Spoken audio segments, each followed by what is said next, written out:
A Panthers veteran took to Twitter just the other day to deliver a simple yet powerful message. That message being, stop playing with my name. And I got the receipts, and we're going to talk about it right after this. I'm from the foe. You dig? Welcome to The Way I See It with Jamario Rashad. This is the Carolina Panthers fan channel. Please do me a favor by hitting the like button, and please make sure you subscribe as I am on my road to 1K. Trying to get this channel monetized. Now that that's out of the way, let's go ahead and get to this messiness. Now, just the other day, veteran Panthers linebacker Shaq Thompson took time out of his busy day to spend time interacting with Panthers fans on Twitter, and in doing so, he not only interacted with the positive fans, but he took time to address what we call the haters as well. So in this video, I'm going to go over the 3 topics that Shaq Thompson decided to address. Those topics being his absence at newly hired head coach Frank Reich's introductory press conference, his thoughts on the new DC hire, and finally his contract talks, which have been a hot button issue over the internet as of late. So the first thing we're gonna get into, man, was this press conference. If you are not in the know or you are not active on Panthers Twitter, many people took to their phones to complain and discuss whether or not Shaq Thompson's absence at Frank Reich's introductory press conference was a sign of his discomfort and his dislike for this hire, or was it some other subliminal message that he was trying to send by not attending? Well, Shaq Thompson actually chose to address this directly, and that went like this, as you can see in that first tweet. The person down below tweeted, who I marked out their name because they were being an asshole, and we don't glorify assholes around here. That person asked Shaq Thompson, you notice who wasn't at Frank Reich's press conference? A supposed team leader, Shaq Thompson. Seems pretty petty not to swallow your pride and support a new coach, but honestly, without a pay cut, probably won't be on the roster anyway. Alright, so this is what they call the troll, or even if he's not trolling, if this is your true personality, this is just somebody being an asshole. He tagged him and everything. Well, Shaq Thompson took his time to come back and actually comment on this tweet by saying, I was going to let this go, but I couldn't. I got sick, and he actually commented under this, correcting himself. This is supposed to read, I got kids and women I take care of, but you wouldn't know that. Trust me, I watched the interview live.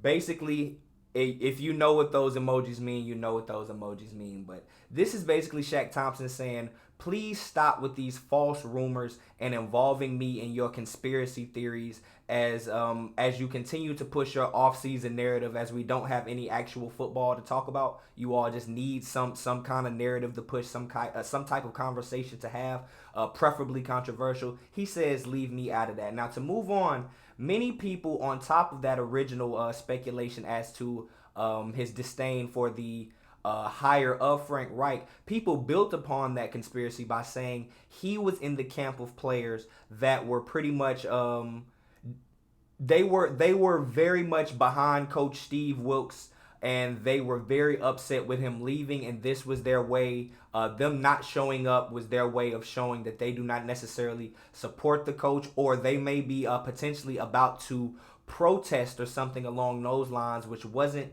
the case at all. Steve Wilks was a very strong voice in the locker room, but as you can see here in the tweet, the second tweet that I have up here, Shaq Thompson quickly dismissed all of those false claims by saying, all love. It's a business at the end of the day. Wilks was a great coach, but I like Frank and what he's about and what he brings to the team and the community. He is going to be a great fit.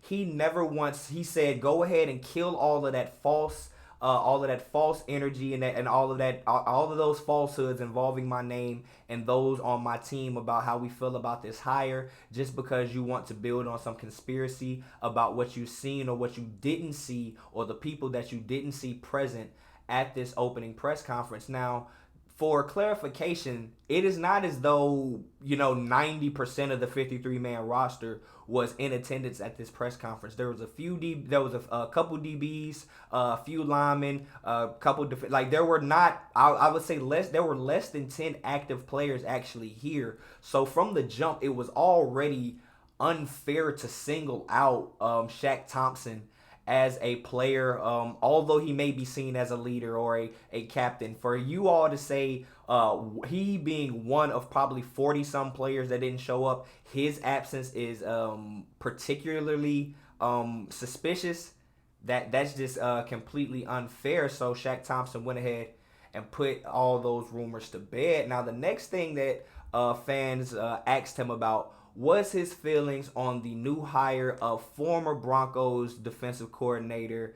I believe it's pronounced Evero, and if I'm not pronouncing that correctly, I sincerely apologize. I do not want to butcher anyone's name, but I do know that Evero is correct. So the new hire of DC Evero from the Broncos, Shaq Thompson said, I heard great things about him.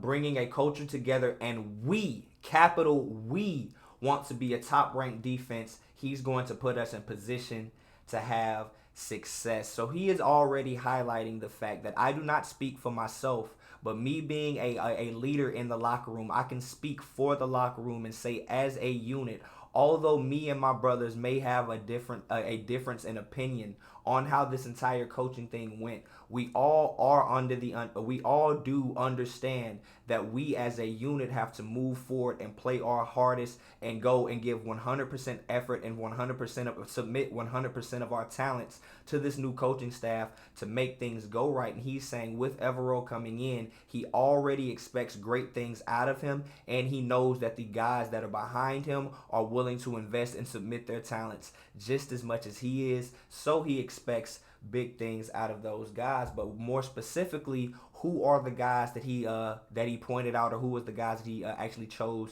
to speak about? Well, firstly, there was a fan that wanted to ask him, in this new potential 3-4 system that Evero is going to bring to the Panthers defense, how do you feel about potentially getting the opportunity to get after the quarterback more often? As you know, outside linebackers play a much more versatile role in a 3-4 system as opposed to a traditional 4-3. So Shaq Thompson, rather than saying, oh, I'm going to go for 10 sacks or this many number of tackles, he says, I'm not going to lie, I like it. Well, I like it, I'm not going to lie. But we have to have the D-line for it. So one would say, oh, is that him questioning whether or not the players are actually good? Which is why I bring your attention to the other two tweets where a fan asked him, do you like DB at nose, or do you like Derek Brown at nose tackle or 3-tech, yada, yada, better? He said, I love him at nose. Nose tackle is the preeminent, most important position on a 3-4 defense, as you are the man in the middle responsible for clogging up two blockers literally every single play. And Shaq Thompson is confident that if we are to switch over to that system under Evero, that Derek Brown will be one of the players that breaks out and is actually a star within this system after showing what he is able to do and being a top 10 D tackle in the league this previous season.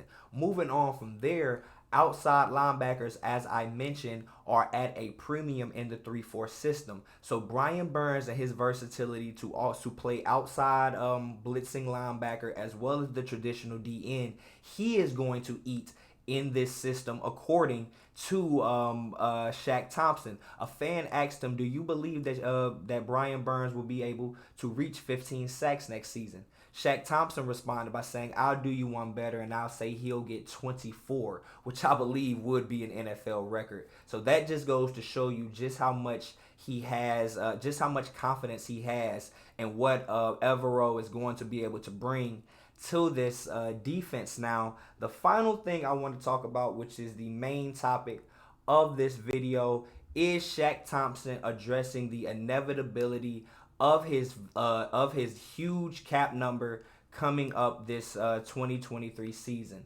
Now, Shaq Thompson will count for $24 million against the cap, which is third on the team, only behind DJ Moore and Taylor Moton on the offensive line. Those three players together take up 30% of the cap, and in another case, you would traditionally look at that and say, okay, if that is your most important linebacker, you wouldn't mind paying him that much money. But at the same time, with Shaq being an outside linebacker, not being the guy in the middle, not being the traditional Luke Kuechly type, and not necessarily always the quarterbacking that defense, playing on the outside does not lend as much importance as when we played a more traditional defense and we had a more traditional middle linebacker like a Kuechly, or whenever Thomas Davis would choose and we would switch and he would actually play that Mike role and have those same responsibilities. Shaq Thompson getting paid like a premium linebacker but not playing,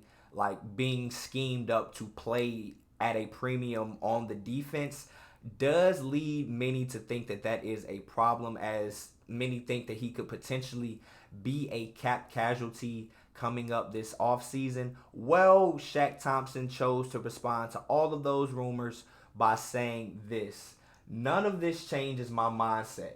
It's a business at the end of the day.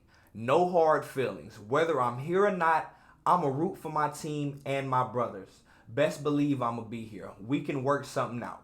Would you take a pay cut at your job? That was him addressing the tweet, or the person that had actually tweeted him the question or the rudeness about the potential pay cut or the rework.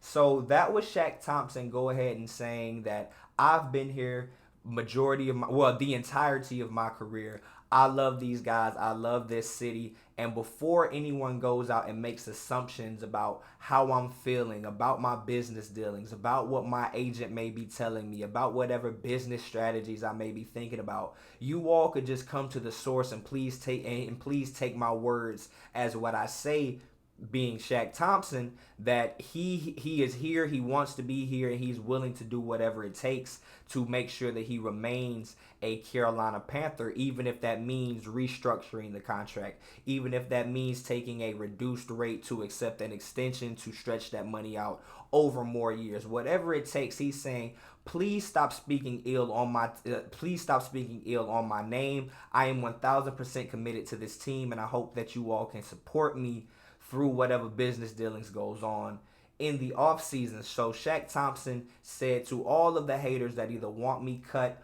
or think I should take a pay cut, I'm going to do what is best for me as well as my family, but I am going to think about what's best for the team, and I do want what's best for the team. And hopefully both of those things can meet somewhere in the middle, and the Carolina Panthers can work something out with Shaq Thompson. So what is my reaction to all of this, man? So I would have to say, the first thing I have to say is the fact that he was able to acknowledge some very rude, asshole-ish people that were coming at him in a way that many, if not, well, let's just say none of them would be willing to actually speak to him that way if they were actually see him in real life. The way that he was able to still speak to them, for lack of a better terms, with elegance, with grace, without resorting to immediate negativity and just going at them and downing them. He just showed confidence within himself and a reassurance in the team, which is what anybody would want out of a leader and a captain on their team, within their job, in their family. Those are leadership skills that are valuable no matter the facet of life. And just so happen we have a guy like Shaq Thompson in our locker room that is willing and able to uphold these same principles and do this. It reminds me of what Mike Tomlin said about Shaq Thompson before our game against the Steelers this year. He said that Shaq Thompson is a guy that you could tell was raised by Thomas Davis and Luke Kuechly. The overall just constant professional, get the job done at a high level, always in the right spot, but always carrying himself as a leader. And I think that is something that is invaluable and an intangible asset that we cannot easily replace with something as simple as a draft pick. The second thing I want to talk about is the fact that nowhere in this did I talk about him speaking on any desire to reach any specific numbers, him patting himself on the back at any point. Everything he spoke about in terms of his defense was complimentary of the guys around him and just how dominant he would like to see those guys be and just how dominant he thinks those guys be. Specifically being Derek Brown and Brian Burns, who at this point are our early first round picks who have shown the most prowess outside of young cornerback J.C. Horn to be the young staples on the defense. He thinks that they can be even better than they are now, and him coming from the most recent Super Bowl era of the Carolina Panthers that had multiple Hall of Famers on that team, I think he is qualified to speak on what he sees in these two young guys. So I appreciate him being willing to instill that much confidence and reassuring the fans just that much of other players outside of just himself, because that's what real leaders do. And the willingness, finally, ultimately, the willingness to come out in public, not hide behind closed doors, not hide behind the message of his agent, but to come right out and tell you and tell the world and tell the fan base, I am willing to do whatever it takes to stick with the team. Although this is a business and I cannot give you all any promises of what is to come in this offseason, if it is up to me, I will do everything in my power to ensure that I remain a Carolina Panther for the remainder of my career. And that willingness and that want to and that desire to stay in a small market expansion team, still a team in its infancy in the NFL, such as the Carolina Panthers, has to be seen as something that is invaluable and on many levels irreplaceable. So with that being said, I truly feel like Shaq Thompson should remain a Carolina Panther for the foreseeable future, no matter what it takes. Him being willing to meet in the middle. Hopefully David Tepper and Scott Fitterer are willing to work something out with Shaq Thompson as well. What do you all think about this topic? Do you all think Shaq Thompson will be a Panther in the future? How do you feel about him responding to the fans? Whatever you all think about this topic, make sure you leave your comments down below. With that being said, I am Jamario Rashad. This is the way I see it, and I'm out. Peace.